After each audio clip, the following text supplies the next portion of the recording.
Welcome to Politics as Usual at usualpolitics.com. Dr. Moriel McDuffy, your host. And today I'm here with Jourdeanna Yates. Am I saying that right? Jourdeanna? Jourdeanna. Jourdeanna Yates. She's the founder of Chosen Career Consultants. She has over 20 years of business management, leadership, recruiting, training, and coaching experience. And she chose career coaching to help people set and achieve their own goals. So, Jourdeanna, let me ask you first, what do career coaches do for people? So if I was a client and I wanted to come see a career coach, what could you do for me? Well, it is going to vary dependent on each individual. I mean, really the ultimate idea is for you to spend some time with each client, really kind of getting to know where they've been, where they're at, and where they want to go. And so part of that is just, taking an opportunity to get to know someone so that collectively together we can come up with the processes and the steps that are going to be necessary to move towards career success and move towards something beyond what they're doing now, regardless of what level they're at, really. So it's really different based on each individual, but ultimately the goal is to, encourage, motivate, and inspire people to reach for the next step, the next level. Okay, it sounds good. So if I'm somebody who's just totally lost, I don't know what direction I'm going in, and I need some help just figuring out where my strengths lie and figuring out a career, could you help me with that? Okay. Absolutely. So really the first thing that I would do, I know a lot of career guidance and career coaching tends to focus on these assessments, right? Like they want you to take these personality assessments to try to identify what types of careers would be best suited for you.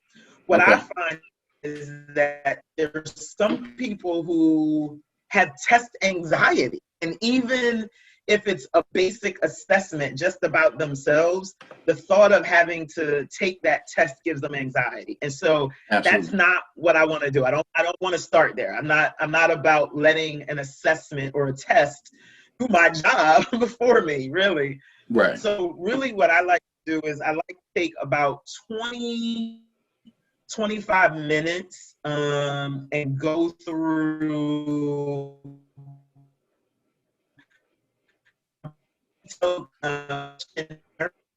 really job history. Could you go back and repeat that one thing real quick, because for some reason there was some static on this end. I want to make sure that everybody can hear it. You were saying you go through. No, great. Right. So I go through a pretty detailed interview questionnaire with each applicant. And really it's our opportunity to spend some time so I can get to know them. We'll talk about employment history. We'll talk about educational background. We'll talk about interests, likes, dislikes. We'll talk about support committee. We'll talk about, people that are encouraging or discouraging. And then from there, I can guide them towards what career opportunities are going to make sense. And really, it's kind of crazy. A lot of times it really does come just from that initial conversation, and the key is getting someone to open up so that they're willing to say, what I really want to do is manage a farm, or, no matter what crazy thing it could be, getting people to think outside of the box so that they're able to start looking at other opportunities for themselves. And then we can translate that into, okay, how do we turn that into some type of employability or some type of employment that's going to allow you to earn not just a living, but a sustainable, a viable, a living that's going to, be above minimum wage and just kind of working paycheck to paycheck. So okay. Well, it sounds like you're providing a viable service and something that I'm sure a lot of people could use.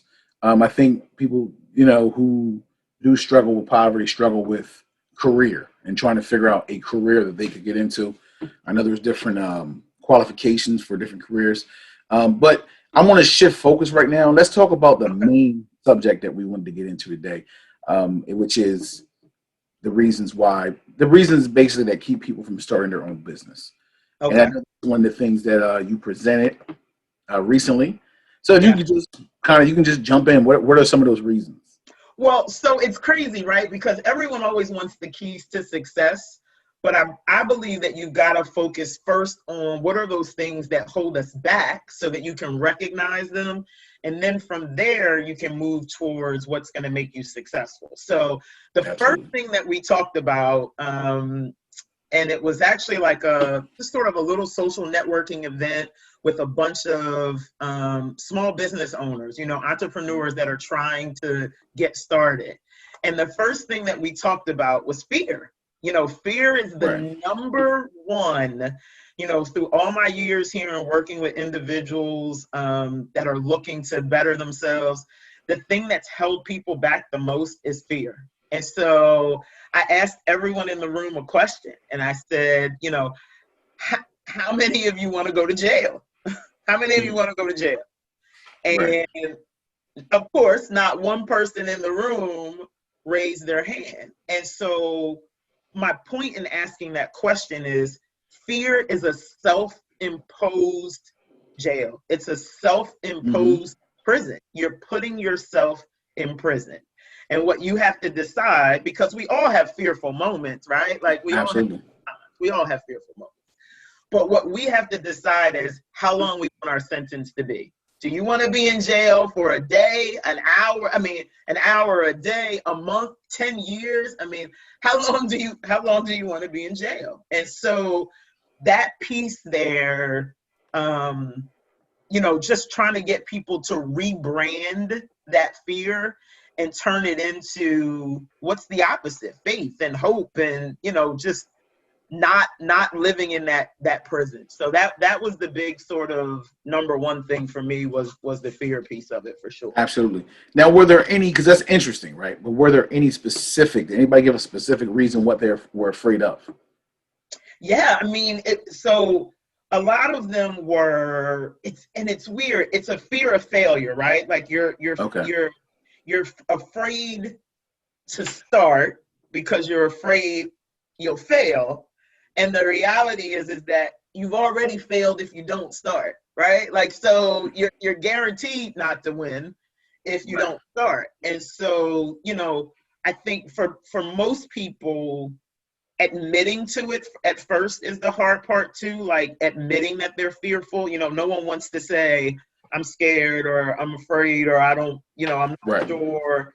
So, getting them to admit to it and then realizing that it's a fear of failure. And that fear of failure comes from just not knowing how to go about it, not knowing what approaches to take. And that's why it's so important to to have resources, to have people that you can kind of reach out to.